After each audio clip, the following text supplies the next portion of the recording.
Bienvenidos a Canal Cultura Boricua. Tenemos en pantalla una pintura dedicada al más famoso de todos los piratas del Caribe. Nos referimos al pirata Cofresí, a quien le han dedicado una estatua cerca de la entrada al balneario de Cabo Rojo, Puerto Rico, donde usted va a pagar el boleto, y ahí se va a encontrar, si mira hacia el lado, va a ver la estatua del pirata Cofresí, que tiene una historia muy interesante que todos debemos conocer como puertorriqueños, y el mundo. Es también inspiración para que se crearan series de piratas del Caribe y sus tesoros, pero este sí que fue algo real.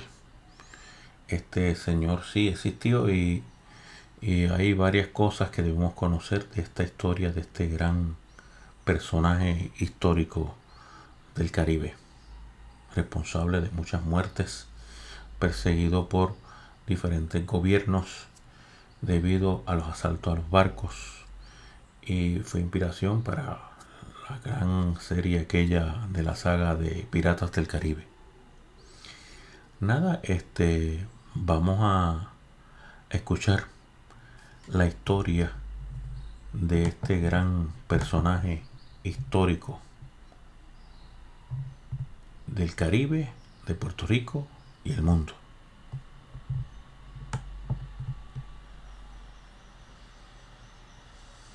Roberto Cofresí y Ramírez de Arellano, llamado al pirata Cofresí, 17 de junio de 1791 – 29 de marzo de 1825, fue un famoso pirata puertorriqueño.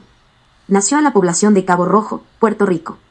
Nació en una familia noble, pero las dificultades políticas y económicas que enfrentó la isla como colonia del Imperio Español durante las guerras de independencia hispanoamericanas pusieron a su hogar en la pobreza. Cofresí trabajó de marinero desde muy joven, lo que lo familiarizó con la geografía de la región, pero le brindaba un salario modesto, y finalmente decidió abandonar la vida de marinero y convertirse en pirata. Tenía vínculos previos con actividades delictivas basadas en tierra, pero se desconoce el motivo del cambio de vocación de Cofresí. Los historiadores especulan que pudo haber trabajado como corsario a bordo de El Escipión, un barco propiedad de uno de sus primos. En el apogeo de su carrera, Cofresí eludió la captura por parte de embarcaciones de España, Gran Colombia, Reino Unido, Dinamarca, Francia y Estados Unidos. Comandaba varios navíos de pequeño calado, el más conocido, un veloz sloop de 6 cañones llamado Ean, y tenía una preferencia por la velocidad y la maniobrabilidad sobre la potencia de fuego. Los tripulaba con tripulaciones pequeñas y rotativas que la mayoría de los documentos de la época describían como de entre 10 y 20 personas. Prefería dejar atrás a sus perseguidores, pero su flotilla se enfrentó al escuadrón de las Indias Occidentales de los Estados Unidos 2 veces, atacando las goletas USS Grampus y USS Vigo. La mayoría de los miembros de su tripulación eran reclutados localmente, aunque ocasionalmente se les unían hombres de otras Antillas, América Central y Europa. Nunca confesó haber cometido un asesinato, pero, según los informes, se jactaba de sus crímenes, y murieron entre 300 y 400 personas como resultado de sus actividades delictivas, en su mayoría extranjeros. Cofresí resultó demasiado para las autoridades locales, que aceptaron ayuda internacional para capturar al pirata. España creó una alianza con el Escuadrón de las Indias Occidentales del OCE y el gobierno danés de la isla de Santo Tomás. El 5 de marzo de 1825, la alianza tendió una trampa que obligó a Alan a una batalla naval. Tras 45 minutos, Cofresí abandonó su barco y escapó por tierra, pero fue reconocido por un residente, que lo emboscó y lo hirió. Cofresí fue capturado y encarcelado, haciendo un último intento fallido de escapar tratando de sobornar a un funcionario con parte de un botín escondido. Los piratas fueron enviados a San Juan, Puerto Rico, donde un breve tribunal militar los declaró culpables y los condenó a muerte. El 29 de marzo de 1825, Cofresí y la mayor parte de su tripulación fueron ejecutados por un pelotón de fusilamiento. Inspiró historias y mitos después de su muerte, la mayoría enfatizando una filosofía similar a la de Robin Hood de robar a los ricos y dar a los pobres asociada con él. Esta representación se ha convertido en leyenda, comúnmente aceptada como un hecho en Puerto Rico y en las Indias Occidentales. Algunos afirman que Cofresí se convirtió en parte del movimiento independentista puertorriqueño y otras iniciativas secesionistas, incluyendo la campaña de Simón Bolívar contra España. Los relatos históricos y míticos de su vida han inspirado canciones, poemas, obras de teatro, libros y películas. En Puerto Rico, cuevas, playas y otros supuestos escondites o lugares de tesoros enterrados llevan el nombre de Cofresí, y un pueblo turístico lleva su nombre cerca de Puerto Plata en la República Dominicana. Su progenitor fue Francesco Giuseppe Fortunato von Kupferstein, un aristócrata austriaco de familia distinguida, nacido en la ciudad de Trieste. Tuvo 4 hijos, Juan Ignacio, Juana, Juan Francisco y Roberto. La madre de ellos fue María Germana Ramírez de Arellano y Segarra, hija de una familia renombrada tanto en Puerto Rico como en España, pues los Ramírez de Arellano son descendientes de reyes navarros, aragoneses y de Rodrigo Díaz de Vivar, el Cid Campeador. No se sabe con certeza las razones por las cuales el joven aristócrata abandonó su tierra natal. Hasta el día de hoy sigue siendo un misterio. Francesco Giuseppe Fortunato Goncoferchain, ya conocido como Francisco José, llegó a ser un hombre prominente en el Cabo Rojo de fines del siglo XVIII y principios del siglo XIX.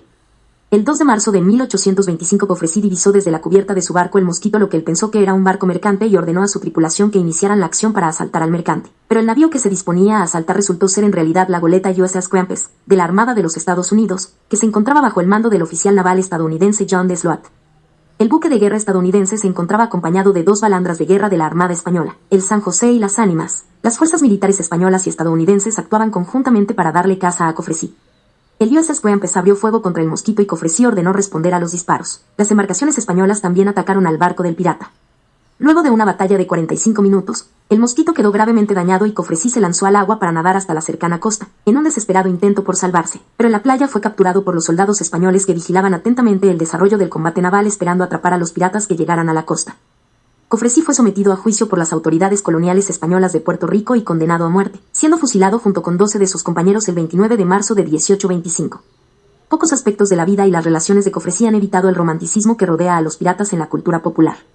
Durante su vida, los intentos de las autoridades españolas de retratarlo como una figura amenazadora, enfatizando su papel de señor de los piratas y apodándolo el terror de los mares, lo plantaron en la conciencia colectiva. Esto, combinado con su audacia, transformó a Cofresí en una suerte de héroe de capa y espada diferente de los relatos ficticios de piratas de finales del siglo XIX. Las leyendas son inconsistentes en su descripción de los hechos históricos, a menudo contradiciéndose entre sí. La raza, los antecedentes económicos, la personalidad y las lealtades de Cofresí se encuentran entre los aspectos cambiantes de estas historias. Sin embargo, el uso generalizado de estos mitos en los medios de comunicación ha dado lugar a su aceptación general como un hecho. Los mitos y leyendas que rodean a Cofresí se dividen en 2 categorías, los que lo retratan como un generoso ladrón o antihéroe y los que lo describen como abrumadoramente malvado. Una subcategoría lo representa como aventurero, viajero del mundo o mujeriego. Los reportes de historiadores como Salvador Thió sobre el pirata compartiendo su botín con los necesitados se han convertido en una mitología detallada. Estas apologéticas intentan justificar su piratería, culpando de ella a la pobreza, la venganza o el deseo de restaurar el honor de su familia, y retratan a Cofresí como un héroe de clase que desafía la desigualdad oficial y la corrupción. Hay un monumento de Cofresí en la bahía de Boquerón en Cabo Rojo, esculpida por José Buscaglia Guillermetti. El pueblo de Cofresí, 10 kilómetros al oeste de Puerto Plata en la República Dominicana, fue nombrado en su honor. 2 musicales y varios poemas, canciones y libros han sido escritos sobre él. La Compañía de Ballet Señorial de Puerto Rico presentó el ballet El Pirata Cofresí en marzo de 2007. Cofresí ha sido sujeto de numerosos libros biográficos y de ficción, incluyendo El marinero, bandolero, pirata y contrabandista Roberto Cofresí, de Walter R. Cardona Bonet, The Pirate of Puerto Rico, de Lee Cooper, en inglés, El mito de Cofresí en la narrativa antillana, de Robert Fernández Valledor, Das Curse el de Nafte Leven des Don Roberto Cofresí, de Angelica Mectel, en alemán, Roberto Cofresí, El bravo pirata de Puerto Rico, de Edwin Vázquez, Corsario, Última voluntad y testamento para la posteridad de Don Roberto Cofresí y Ramírez de Arellano de Cabo Rojo, de Luis Asensio Camacho. Por otro lado, dicen algunos que la piña colada la inventó el pirata Cofresí y que la repartía entre su tripulación. Otros dicen que nació en el 1954 en el Caribe Hilton Hotel en San Juan, Puerto Rico, y otros afirman que se sirvió como tal por primera vez en el restaurante Barrachina, también en San Juan. Parece que no hay certeza de nada de esto, lo que sí podemos garantizar es que la nuestra, sea la del pirata o la de San Juan, te deja en una playa del Caribe a verlas venir, así que ya sabes, estás tardando en venir a probarla. Invitamos a todos para que visiten el balneario del municipio de Cabo Rojo. En el momento que pagas el boleto del estacionamiento podrás ver la estatua o un monumento de Cofresí en la bahía de Boquerón en Cabo Rojo, esculpida por José Buscaglia Guillermetti. Un aplauso para esa historia de Pirata Cofresí que invitamos a todos para que la puedan ver y ver las fotos de esa estatua que es una de las inspiraciones de muchas de las películas de piratas del Caribe. Gracias por tu tiempo.